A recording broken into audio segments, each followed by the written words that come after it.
Lep pozdrav, torej sem Zoran Puško, asistent z doktoratom na Fakulteti za gradbeništvo, prometno inženirstvo in arhitekturo Univerze v Mariboru. Morda se na prvi pogled zdi, ko ga nisem mogel iz svoje kože in sem seveda popravil današnjega Sofija BIM foruma.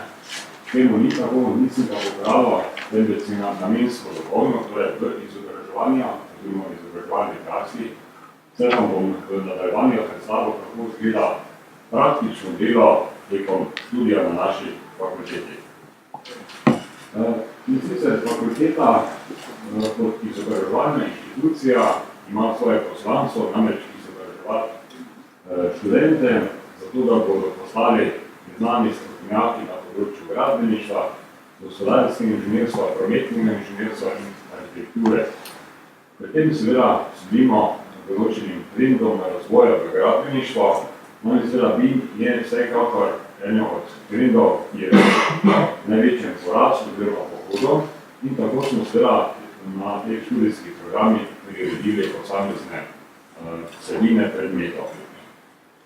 Na katedri za operativno gradbeništvo, katere sem član, smo tako pri določenih predmetih kot so orientacija, tehnologija, ekonomika grajenja, operativno planiranje in vodenje gradbenih projektov, te vsebine predmetov priredili, da obravnavamo BIM pristop. Usmerili smo se pretežno v 4D oziroma 5D BIM modeliranje oziroma ustrezno izdelavo 4D oziroma 5D BIM modelov, kjer izhajamo iz virtualnega oziroma digitalnega modela gradbenega objekta, tako imenovanega 3D BIM modela. To je tudi prva od prednosti, ki jih BIM pristop ponuja, namreč iz 2D zasnove prehajamo v 3D zasnovo.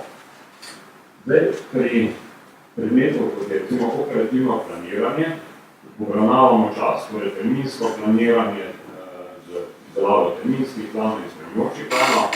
Te informacije so pri izvedbi gradbenih projektov prav tako pomembne. No in ko te informacije priključimo k osnovnemu 3D BIM modelu, takrat govorimo, da nastane 4D BIM model. Seveda, geometrijska uprizoritev in pa potrebni čas za izvedbo niso dovolj za dejansko izvedbo gradbenih projektov, namreč pomembni so tudi stroški. No, recimo pri predmetu ekonomika grajenja, kjer uporabljamo med drugim tudi programsko rešitev podjetja Hermes, obravnavamo stroške, no in te informacije, ko jih priključimo k osnovnemu 3D BIM modela, takrat govorimo, da smo izdelali 5D BIM model. Seveda, interakcija oziroma povezljivost vseh teh informacij, čas, strošek, geometrija in tako dalje, so medsebojno podane, torej povezave so podane, in ko je krog zaključen, takrat govorimo o tako celostnem BIM modelu. Seveda, ključnega pomena in tudi ena od poglavitnih prednosti BIM pristopa je ta, da vsi akterji tesno sodelujejo pri snovanju tega celostnega BIM modela. Zdaj, pri našem delu, torej pri delu z študenti, upravljamo najrazličnejšo sodobno BIM programsko opremo, med katere sodi vsekakor ForBuild. Prepričan sem, da bo danes še kar nekaj govora, zato se v podrobnosti o delovanju ForBuild programa ne bom spuščal, toliko da vam predstavim, torej upravljamo ForBuild programsko opremo. Prav tako uporabljamo tudi Pico Office od podjetja Trimber, ki omogoča uvoz v najrazličnejših formatih teh 3D BIM modelov, od Revita, Arhitekte, SketchUp in seveda tudi neodvisni IFC format. Vsako leto z študenti pri posameznih predmetih obravnavamo različne realne projekte. Torej, recimo projekte Spektre, večnamenska dvorana, Slovenski blok Ljutomer in tako naprej. No, za letošnjo generacijo študentov obravnavamo objekt Lesdom in natanko danes, čez en teden bomo imeli zaključno predstavitev za študenti. Zato vam tega primera ne morem še predstaviti, lahko vam pa predstavim lanskoletno delo naših študentov. Obravnavali smo en stanovanjski blok na natančno določeni lokaciji. Pri tem študenti dobijo vnaprej natančno določene teme projektnih nalog, in recimo na levi strani na teh fotografijah vidite skupine, ko so predstavljene, potem v sredinsko stolpcu najdete informacije glede dodeljene teme projektne naloge in pa na desni strani oziroma v tretjem stolpcu še kratko vizualne informacije. Tako je recimo ena skupina dobila za nalogo pri tem objektu obravnavati osrednje stroške v modulu Cost Planner za notranje opremo. Druga skupina je imela nalogo izdelati teren, pri tem so imeli proste roke, torej uporabijo lahko kakršnokoli programsko opremo, ki je seveda slejko prej združljiva z osnovnim BIM modelirnikom. No, potem v nadaljevanju smo imeli dve skupini, ki so poskrbeli za domodeliranje infrastrukturnih objektov, kot so elektrika, voda, kanalizacija, ceste, peš poti.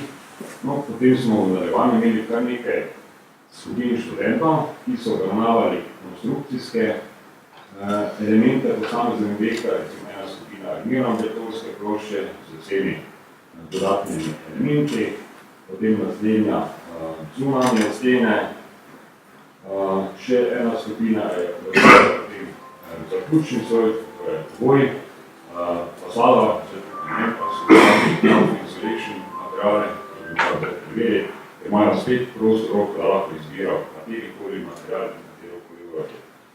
Seveda ena skupina je mogla hišo potem še kupiti in je imela za nalogo izdelati vse v zvezi s strečno konstrukcijo, no potem še ena skupina z notranjo opremo in pa seveda komunikacijskimi elementi, kot so stopnice, ter zadnja skupina je poskrbela še za animacijo, tako znotraj kot zunaj objekta. Kako delo poteka, vidite iz fotografije na desni strani, torej vsi ti študenti po skupinah delujejo interaktivno nastavo, pri tem sem prisoten in seveda, če se pojavi kakšna vprašanja ali pa dvomi, jih poskušam usmeriti v pravo smer. Zdaj, za bolj nazoren prikaz bi demonstriral način dela z eno skupino, torej za objekt vrtec sekre, na točno znani lokaciji smo modelirali teren in pa tudi osnovni 3D BIM model, ki smo ga vključili v to polje, pravi tekre. Uvozili smo 3D BIM model v programsko opremo Office, vsi potem ta model do dobra ogledali, analizirali, proučili, predvsem kar se tiče konstrukcijskih elementov, sestave materialov in podobno. Za vse te sklope konstrukcijskih elementov smo potem po skupinah študentov jim dodelili projektne naloge, kjer so seveda ti študenti najprej morali pridobiti informacije o srednjih količinah, v pritličju, na strok in tako dalje, torej površine, volume, kjer so potem v nadaljevanju z uporabo srednjih normativov in cenikov izdelali tako zvani 5D BIM model. Namreč za vsak sklop konstrukcijskih elementov je cilj, da pridobimo informacije o stroških, se pravi stroški za izvedbo. Zdaj, na desni strani je modul Cost Planner, na levi strani je Task Manager modul v programski opremi Office. Vse, kar smo ustvarili v Cost Planner modulu, torej strukturo, smo potem s pridom koristili in formirali še informacije za 4D BIM model. Zdaj, običajni način prikaza 4D BIM modela je še vedno v obliki modificiranega programa, izgleda nekako tako v tej programski opremi. No, ta programska oprema, poleg Critical Type Methods, uporablja še druge tehnike terminske planiranja, recimo nekaj vrste programsko tehniko, ki bistveno spremeni način pristopa, seveda tudi mrežne tehnike so v uporabi.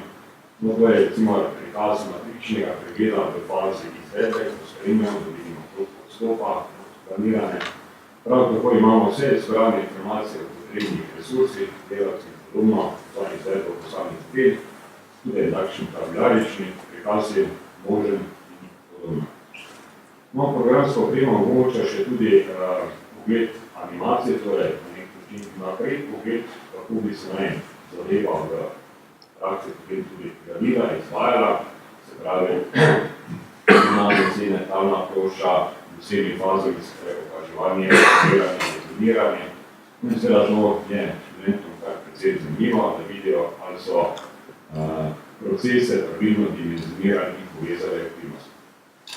Tekom dela z študenti smo ta projekt tudi spremljali, torej ravno izvedbo na samem gradišču, in smo seveda študentom tudi na koncu te predstavitve predstavili dejansko izvedbo, kjer je seveda bil cilj demonstrirati planirano z versus na drugi strani realizirano izvedbo. Zdaj seveda s pomočjo te fotodokumentacije, ki smo jo spravili, torej zajemali smo iz bližnjega gasilskega doma, fotografije, približno vsakih 20-30 minut, sestavili v taki video posnetek. Cilj je bil seveda nekaj malo natančne podatke o datumu in uri izvedbe posameznih del, da bi nekaj prej ugotovili odstopanje od planirane variante. Tukaj za tresnje se oprečujem, veter v mesecu aprilu nas je malo posnetenje, poskrbel za nihanje kamere, kar je seveda rezultiralo v predstaje v video posnetek. No, seveda, ko študenti tekom dela spoznajo ta BIM pristop, marsikdo spozna, da gre za pomembno zadevo, ki jo bo seveda v življenju še potreboval. In seveda, ko študenti sve prej svoj študij zaključijo, marsikdo od njih izvede tudi v svojem zaključnem delu, tako BIM pristop na najrazličnih temah. No, izdali smo en katalog zaključnih del, ki obravnava BIM pristop. Zdaj, mogoče na kratko bi samo povzel bistvene elemente, torej v samem katalogu so zajeta določena dela, ki so datuma izdaje že zaključena, nekatera dela, ki so bila sicer prijavljena, pa še ne zaključena. No, najpomembnejše je pa to, torej trend porasta uporabe BIM pristopa tudi pri študentih je znaten. Mogoče zgolj, ko še lahko omenjeno, torej ta katalog je prosto dostopno do 5 formatov na spodnji povezave in si lahko ljubno snamete, termira preberete. Mogoče samo malo za informacijo, kaj vas čaka v tem katalogu. Torej, nakratko so predstavljena zaključna dela posameznih študentov z kratkim opisom in seveda tudi povezavo na digitalni repozitorij Univerze Maribor, kjer si lahko vsako teh zaključnih del tudi snamete in mira pregledate. Zdaj, ker smo na Team forumu Veta Hermes in podrobno let vzel tudi zaključna dela, kjer je bil upravljen programski paket ForBuild. Vidimo, da je kar nekaj del že nastajeno. Trenutno imamo še enega študenta, ki bo verjetno v naslednjem mesecu zaključil svoj študij in upravlja prav tako BIM vodje kot recimo ForBuild. Zadnji, ki je zaključen in predem upravil ForBuild programsko opremo, je naš študent Denis, ki je spremljal na nek način avtomatsko spremljanje količin pri objektu Lezo, ki sem vam ga malo prej omenil. No, pri tem je najprej vozil projektantski predračun v programsko opremo ForBuild, tako je vozil 3D BIM model IFC formatov, poskrbel za povezavo med vsemi temi informacijami, in kot je mnogokrat tudi v praksi zadeva nastopa, torej prihaja vmes do spremembe projektne dokumentacije, v tem primeru do spremembe modela, kjer študent analizira, kaj se zgodi, če se recimo model spremeni tekom izvedbe. Recimo steber 30x30 je prav ugotovljeno šibko osnovan, sprememba dimenzije 40x40 dimenzije povzroča tako povečanje dela kot stroškov in potrebni čas. No, seveda avtomatsko ažuriranje z programsko opremo ForBuild je tukaj zagotovljeno. Tako, to bi bilo nakratko z moje strani, torej velika izobraževanja, stopna točka za BIM implementacijo v gradbeništvu je naše poslanstvo, da vam priskrbimo področje strokovnjaka BIM strokovnjaka. Seveda, samostojno je težko delati, zato na nek način apeliram na vas, če imate kakšne realne projekte in vas zanima določena področja, obravnave, dajte nas kontaktirati. Naši študenti so vedno veseli, če lahko sodelujejo pri nekih realnih projektih in aktivno tvorijo celo. Hvala lepa.